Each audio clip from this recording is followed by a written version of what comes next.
I'm going to tie up some egg flies today. These are really simple flies for the most part, actually, but a lot of people that are getting into tying, and especially around the Midwest or out on the West Coast, that get into the winter steelhead and even the salmon runs, get into tying egg flies because they're just so productive. So I get asked often on how to tie just some basic egg flies, and that's what I'm going to cover today. They're pretty straightforward. There's multiple different methods you can use, and I'll discuss all of those. Depends on how dense you want the egg to be. And I'll talk about the different types of yarn a little bit. I'm also going to do a video next week on some other egg patterns that are real popular, as well as continue discussing different materials that are used in egg flies. But this is just a video on tying some simple basic egg flies. I'll get started tying.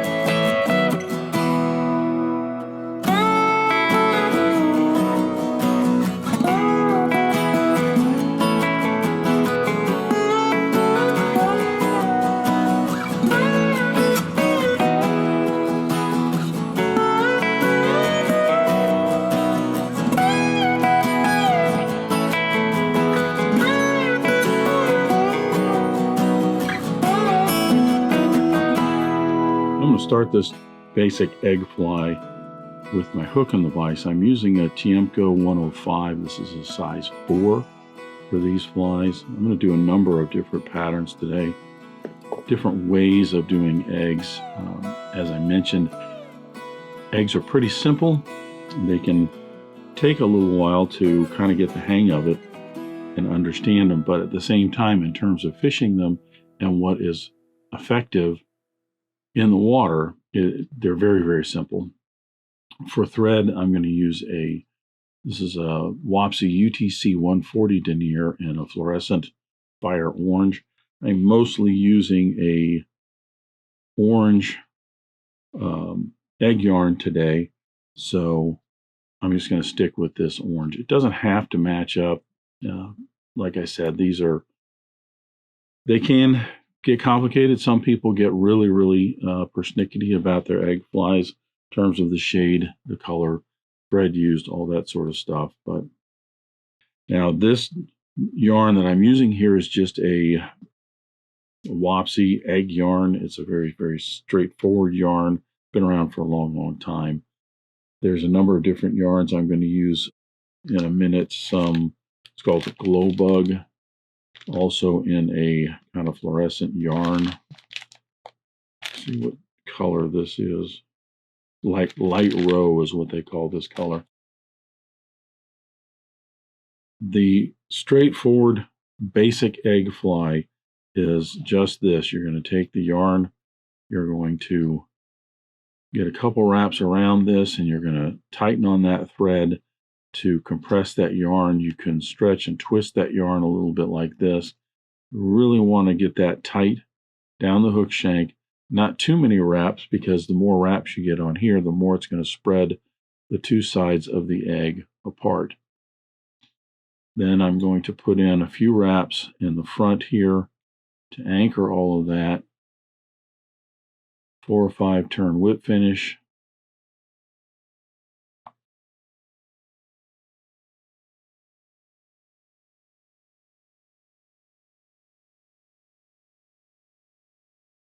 And that's really it in terms of tying on material onto our hook.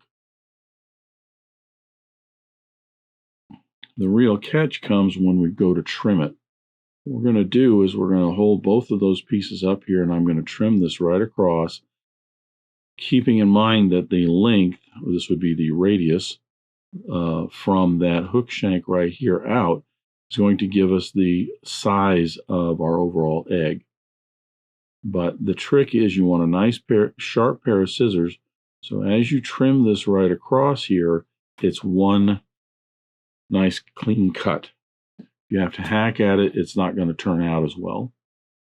So now you can spread some of that yarn around on the bottom As you can see on this one in particular, I cut it a little bit close, but at the same time, all that yarn doesn't come out exactly the same. Some of it's a little bit longer. It has to do with when you're pulling it up. And this particular one, there's a bit of a gap on the bottom. Now, you could fish this as an egg fly. It's a little small, but you could fish that if you want to. It certainly would work. It may not be the best in the world. Like I said, it is a little bit small, and there are ways to also fill that gap in. But I just wanted to show you a real simple, basic egg fly. Now I'm going to go ahead and trim this off.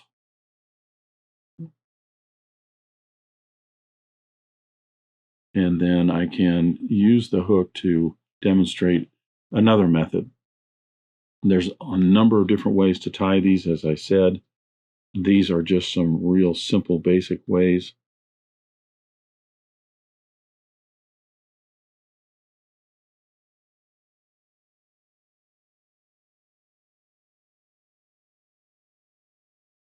You can take your egg yarn,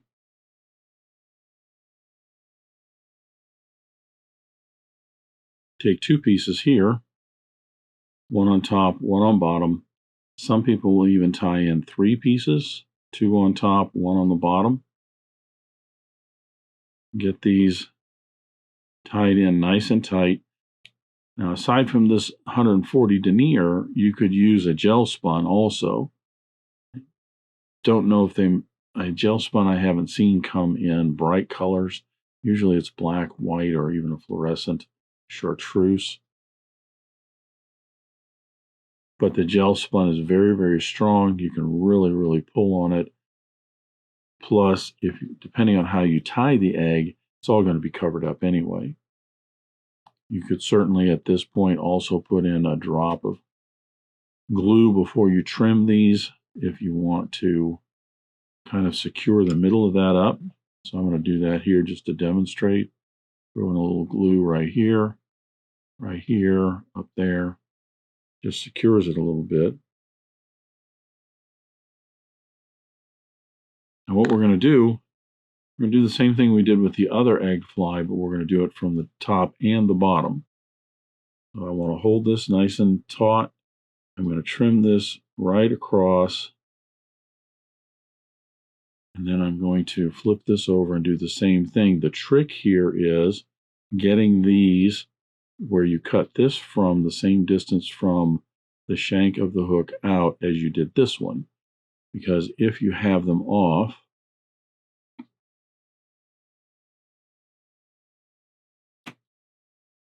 your egg is you're going to have one side of it a little longer or a little shorter than the other. Now, once you spread that around a little bit, you have what appears to be more of a fuller, denser egg. So most of that yarn is all, or not yarn, thread is all covered up underneath there. So that's generally the quickest way that I generally do my eggs, just a little on top and a little on bottom.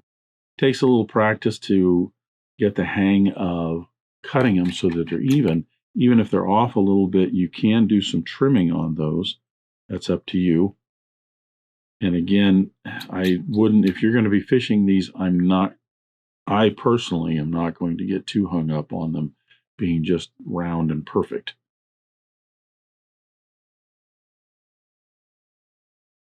So I'm going to do another one here, and this one I'm going to give it a little blood spot. The egg yarn itself, I'm using some of that glow bug yarn here. The egg yarn itself comes in just a ton of different colors. You can also you could use a little bit of the same egg yarn if you want. You can take another color and just peel some out. But you can also get egg yarn that's real thin like this. And the nice thing about that is that you can use that to put a little blood spot on your egg. So if I take a little bit like this, let me attach my thread.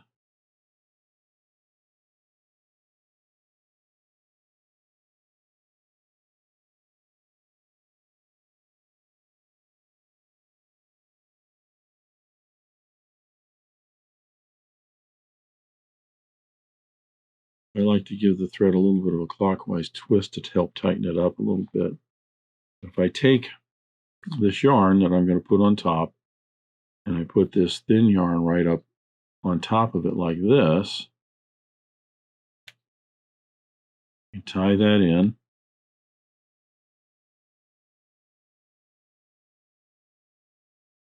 Making certain that's staying up near the top. I'll add my other piece. And I generally do this in 2 stages because I have to hold on to that top piece.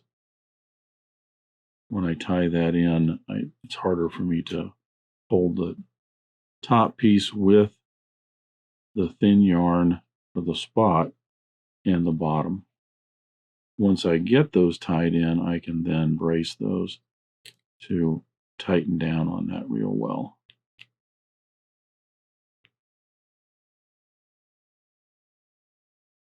Bring this around front. Again, 4 or 5 turn whip finish.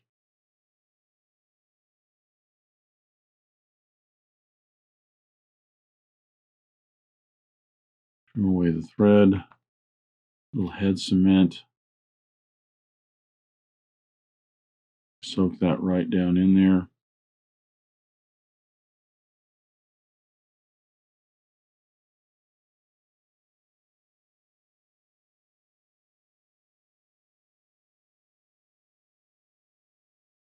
So now what we have is a situation where I have the yarn on top.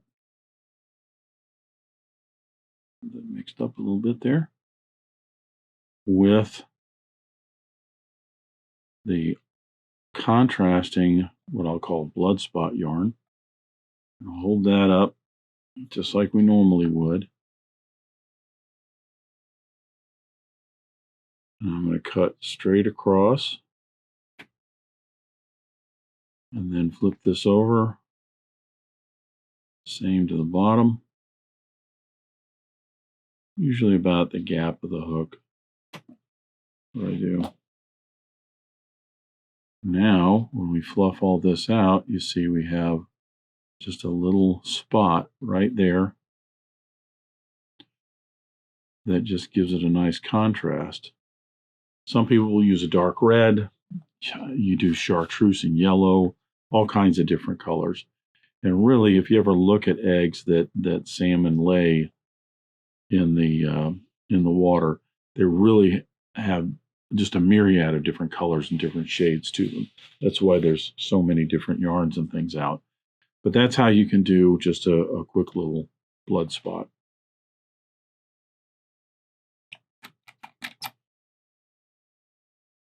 Now there's one other method I want to show you. This was rather interesting when I started teaching classes in tying years ago. I had, about this time of year, I had a number of people wanted to learn how to do some eggs because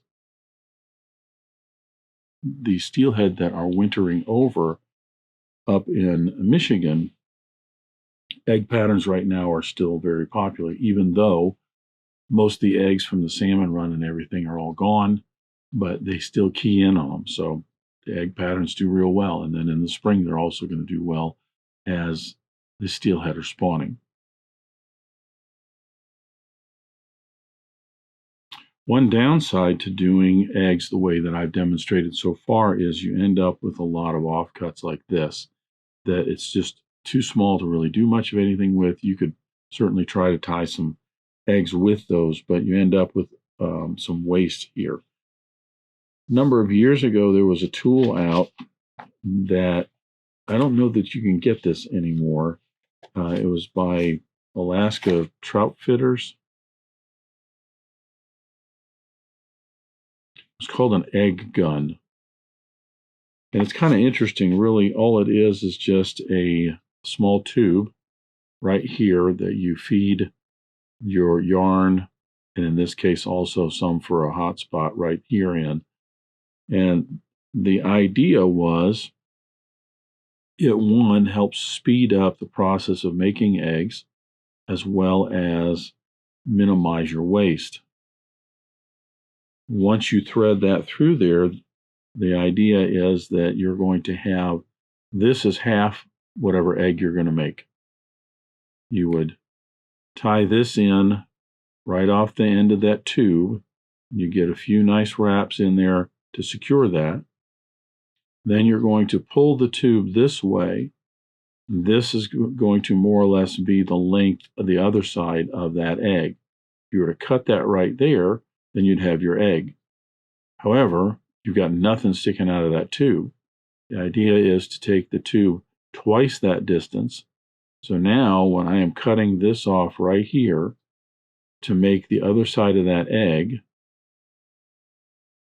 nice sharp scissors in here.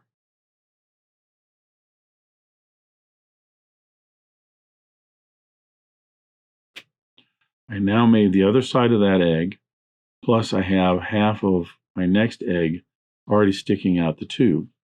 There's no waste or anything. Next one, I just tie that in, pull the tube over, cut, and I'm still ready for the next one. This one's got a little bit extra right there, but I pull this back,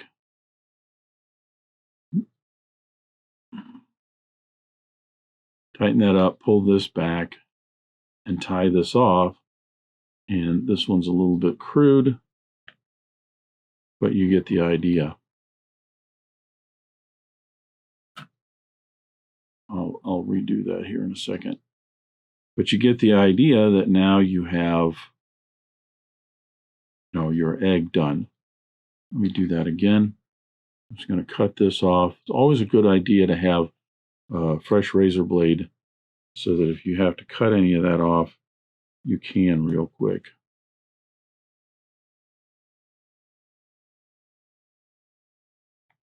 We'll go ahead and get a nice base on here.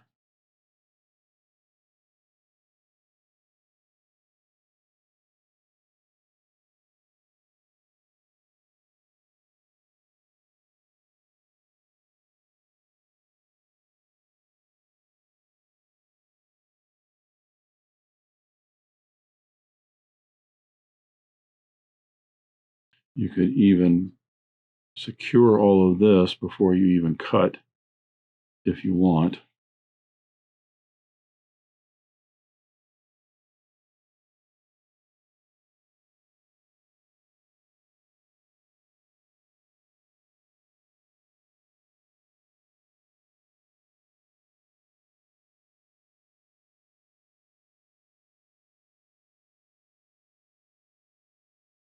Takes a little practice, but in no time you can be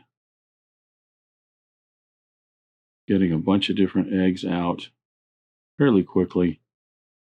This does have the one disadvantage that you will still have a little bit open on the bottom because all of the yarn is up on top.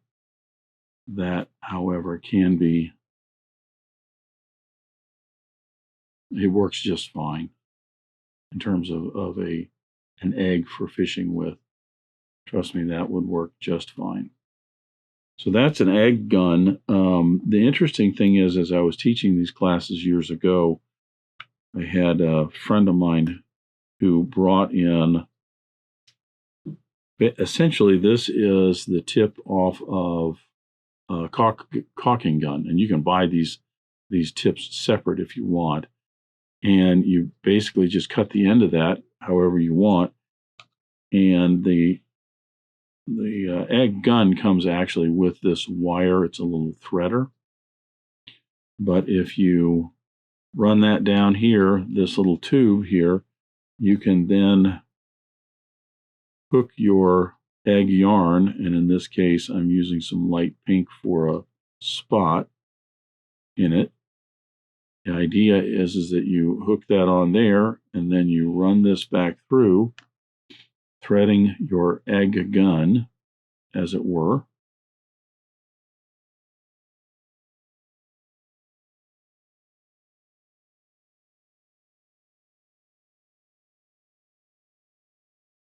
Let me get a fresh hook in here.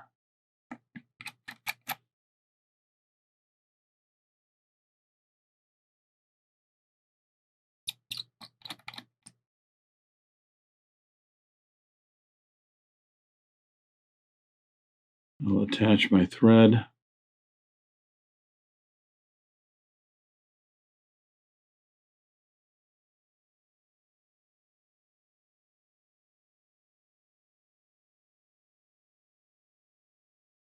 So you'll thread your egg gun, pulling some of that yarn out, then trimming that tip off. Now you've got your own homemade little egg gun here that you can make your eggs with.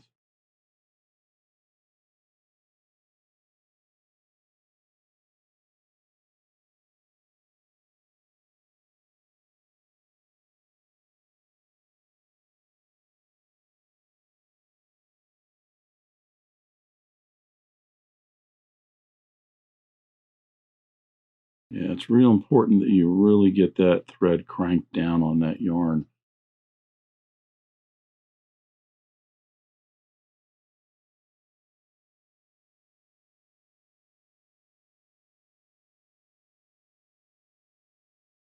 I'm kind of out of practice with this. I haven't made up eggs in a while.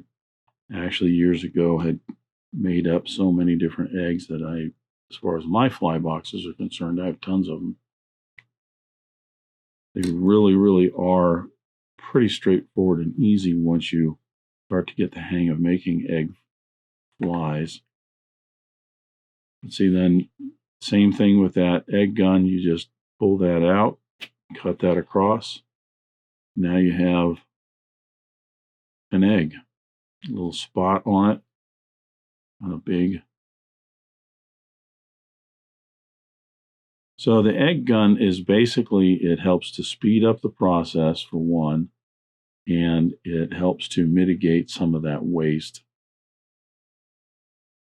And it's up to you.